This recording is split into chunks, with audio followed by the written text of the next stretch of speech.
Hello everybody, Haku here with my review for Boku no Hero Academia Season 3 Episode 2. Let's talk about this, let's discuss this one. So, starting from the very beginning, I was expecting this to be a good episode because of course I trust the show. The past two seasons have built that up with me. But I wasn't expecting it to be this good. It even went beyond my expectations, plus ultra. In the way that I think the pace maybe was different than what I was expecting. It was very fast paced. I don't want to say it was a lot faster than what I was thinking, but when it came to actually watching it and the way it was actually set up, it was the entire time it was nonstop. There was always something happening. Basically everything was important or significant in some way. And overall, like I said, it just showed me a bit of how good I think they're willing to go, how far they're willing to pump money and time and effort into Season 3. So if they're putting this much effort into making the animation what it was this episode, I can't even imagine how good some of the coming episodes will be. But yeah, let's start from the beginning. I love how the villain scenes have been sort of, I guess the past few episodes, even towards the end of Season 2 maybe, we've had like these scenes at the very beginning and at the very end of the episode that go over what the villains are doing, keep reminding us, hey, they're still on the move and all, while keeping the main content of the episode about the heroes when the villains aren't involved in anything big. So I kind of like the way they're doing that. It lets us always get scenes with the villains to hype them up, but at the same time it doesn't take away from the actual main character story any when there's no, I don't want to say confrontation, but when there's no intermingling of the stories going on at the moment. So we're starting off with Giran meeting with Kurogiri and Shigaraki, and he mentions that the Union has high hopes for the League of Villains or Villain Alliance, whatever.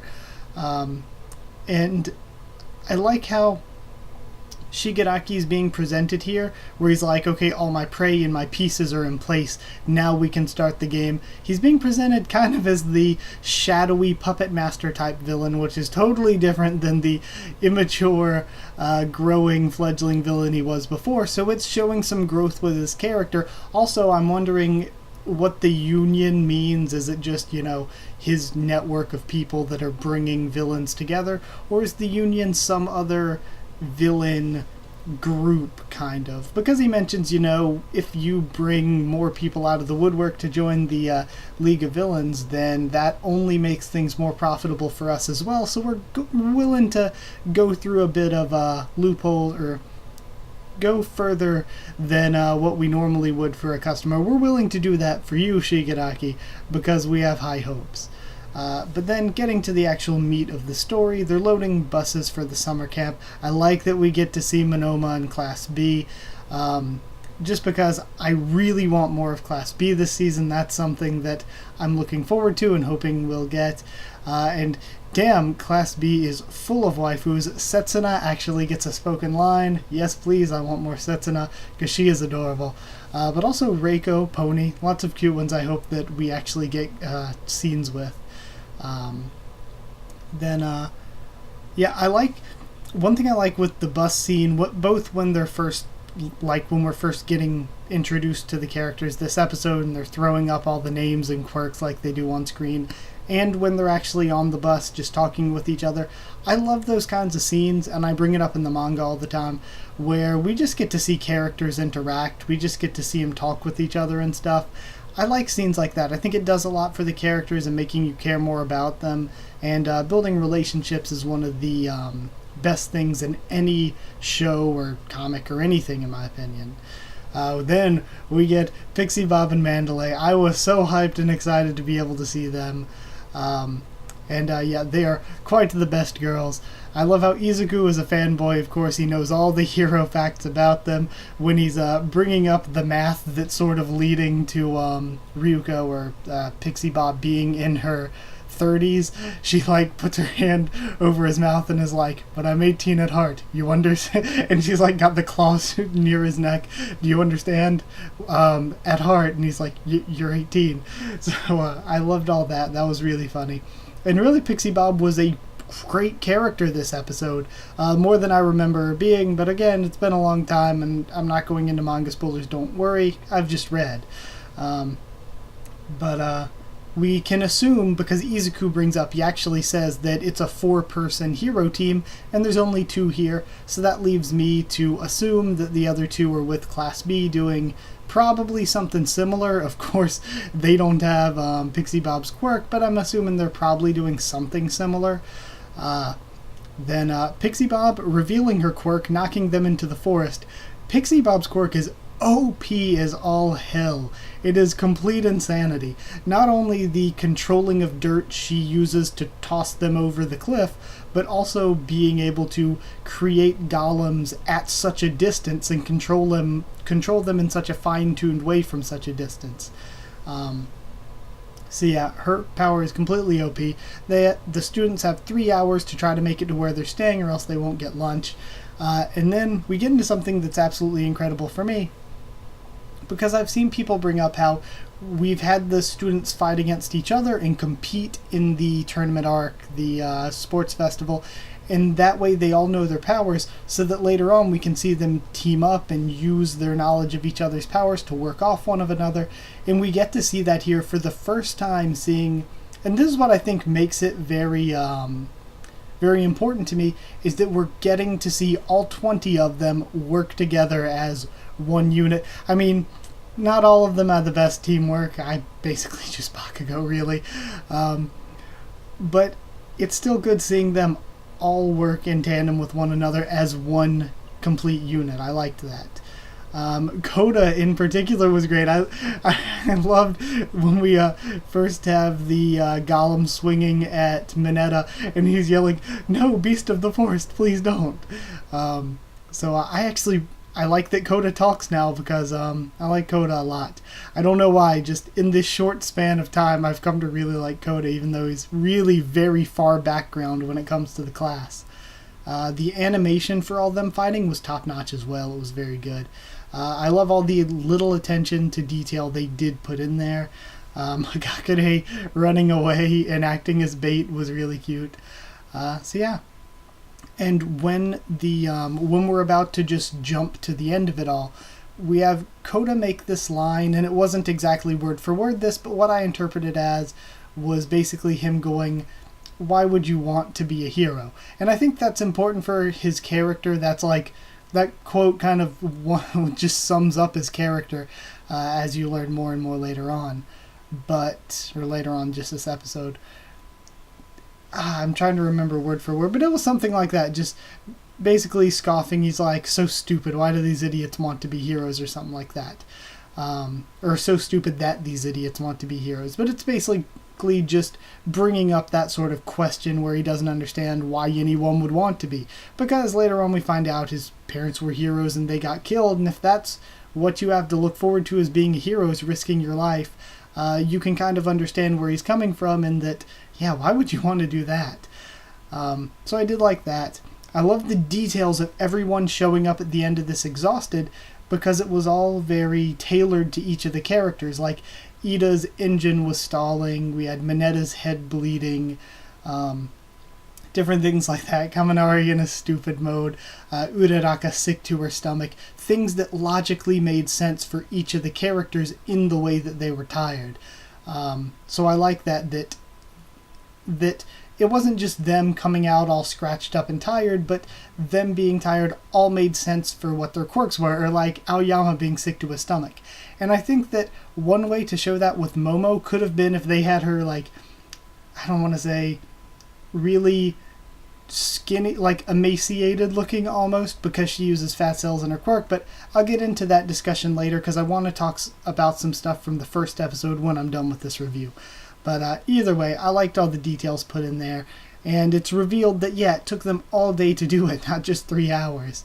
And then the anime makes Ryuko or Pixie Bob, just the cutest thing. She is adorable. At first, I was like, when we were talking about on Discord, the top waifus from Boku no Hero Academia, I was like, Mandalay is one of my absolute favorites. She's like at the very top along with a few other characters. But the anime is pushing Pixie Bob up there as well. Pixie Bob was really great. She was kind of I love it that she was kind of a cougar though, getting very, very desperate. And then Kota punching Midoriya in the crotch.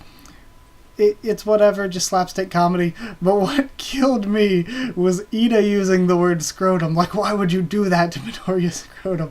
Ida using the word scrotum really did get to me. I laughed a lot at that. And what I laughed even more at, and what I loved for the character, was Bakugo, instead of being like his normal yelling angry self, he was just smiling like just this little bit of glee that, haha, yeah, Izuku got punched in the nuts. Good on you, kid. And he's just going, ha, precocious brat. So I loved that. And then, of course, he yells a little back and forth with Todoroki, except, I mean, not really back and forth, pretty one-sided, but still. So I loved that for Bakugo. Then we had the bath scene after an eating scene where nothing really important happens. We just see characters interacting, which I think is good. But we have Mineta going full Sage mode here. I really liked the voice actor's work. I'm not a huge fan of Mineta, but I don't know. I still think this was early enough in the series where he didn't annoy me as much, even though he still kind of annoys me at this point. I don't know. I have very mixed feelings on Mineta. A lot of people like him. A ton of people hate Mineta as a character. For me, I have very mixed feelings. I just find him kind of annoying.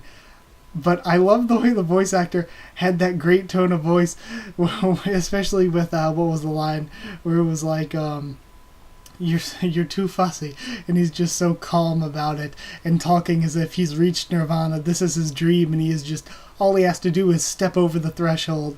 And where they've been building up throughout the entire show, they're like, sometimes students hit walls that they need to overcome, plus ultra. He's like, a wall is meant to be climbed, and it was the literal wall. He's like, plus ultra, climbing up it. All of that was great. Gets knocked down by Kota. Funny and all. Fan service scene. Them pink boobs, though, they showed a lot in that scene. I love how there was like a little hole in the water, kind of, from where Toru was sitting. That's very creative. I thought that was funny. So we have that fan service, and Izuku saves Kota from falling because he just saw that, and he's a little kid, he couldn't take it. And then Izuku, when he was talking to Mandalay, all I was thinking is, put some damn clothes on, man. He was just in a towel the entire time, and not even a particularly large towel. So then we get into the sad backstory, of course, of Kota's parents dying, and their deaths were kind of lauded and praised. They were heroes, they gave their lives to save citizens, it's all good. But to somebody who's, I'd assume Kota's like 5 to 7, at that point he was maybe like 5 to 7 years old, maybe? I don't know if they said or not, I don't remember. But for him to be at that young of an age, all he knows is, oh hey, my parents aren't coming home anymore, and everyone seems way too happy about this.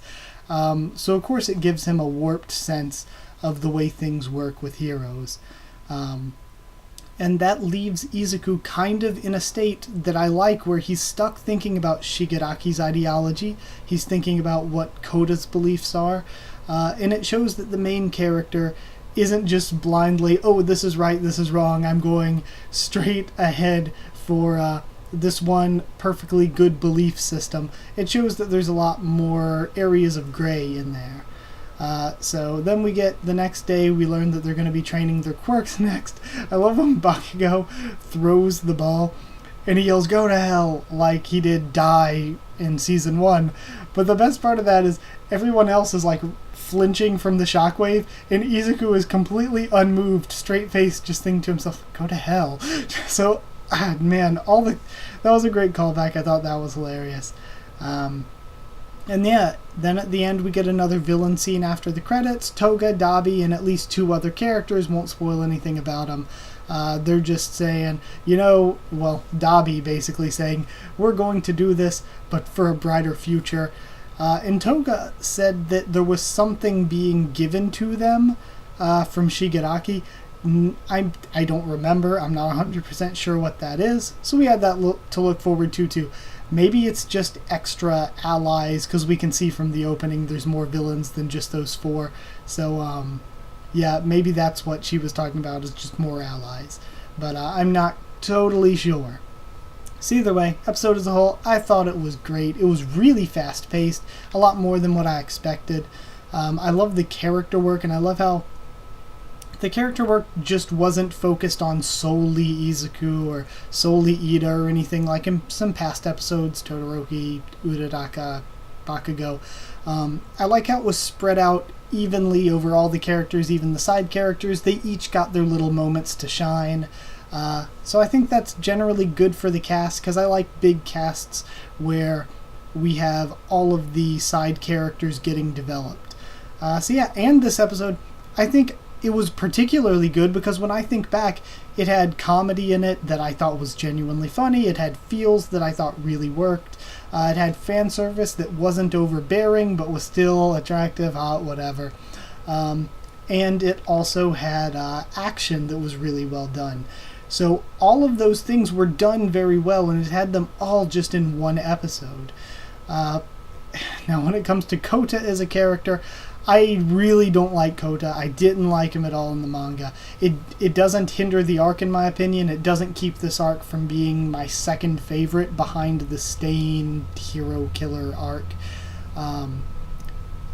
So it doesn't hurt the arc to me. I just don't like Kota's character, and I think it's because he reminds me of that really annoying kid that's a way even worse character, even though they're basically the same, from Naruto's first arc. And that was one of Naruto's best arcs, was that first arc, but that kid was the low point of it. He was really annoying. So I think Kota reminds me too much of him, and that's my problem with him. But I do also think he's maybe a better written character. We'll see how things progress. We'll see how things go throughout the arc. So I'd give it 9.5. I'm giving it a super, super high score. 9.5 dirt beasts out of 10. I'm giving it that super high score because, like I said, it all looked very good. We had development for the cast of characters, and we had fan service, feels, action, and comedy all in one episode, and all of them were handled well. So I can't really fault it for anything. I just think it wasn't one of those really heightened emotional episodes to give it a perfect score. Now, some things from last episode that I wanted to bring up that I noticed after I did my review last week. I loved, or that I forgot to put in the review rather, I loved that they mentioned Yaoyorozu using lipids, using fat cells to make things, because I had seen people before like, what's the limit of Momo's quirk? What's the limit of her power? And the stuff is made out of fat cells, so that's kind of the limit to what she could make. And she also has to know the formula in her brain and all that. So I like that they finally mentioned that, because I don't remember them mentioning that at any point earlier in the anime, that's what she used to make stuff.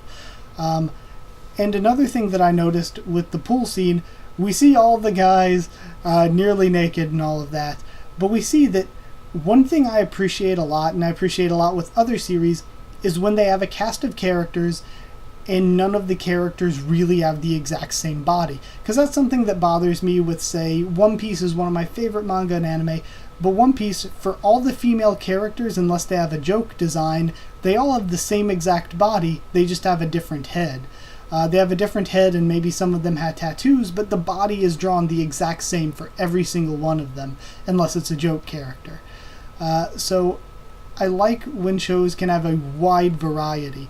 And with male characters it's kind of similar, but there's a little more variety for that in One Piece.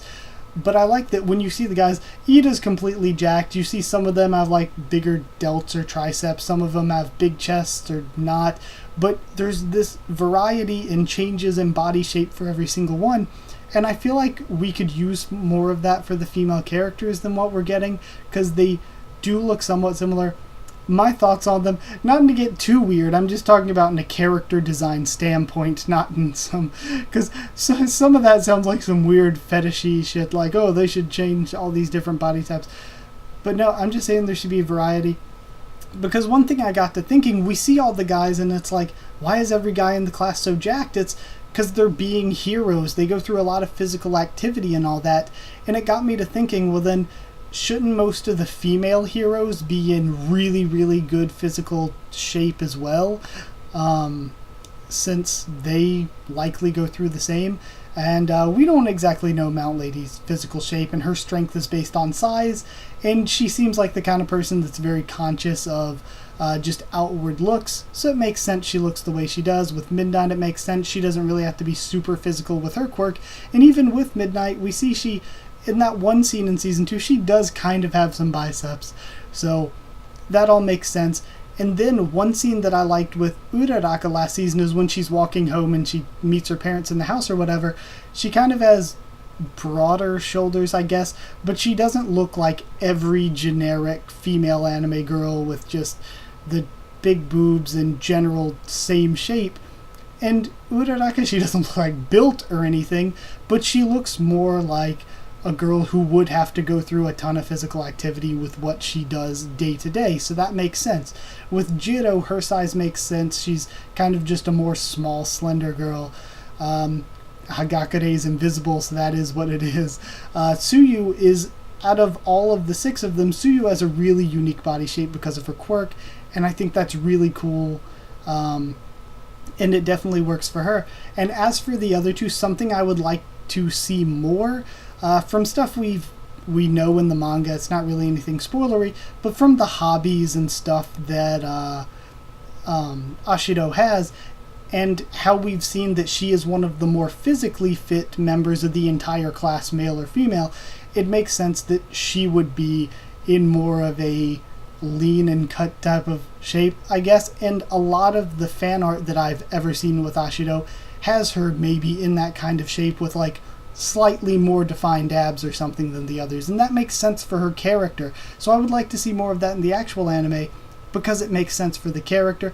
And the same with Yaoyorozu, and this is something that I've kind of wanted to see more in both the manga and anime because I'm a logic kind of guy when it comes to stories. Even if it's overthinking it, sometimes I overthink it with logic.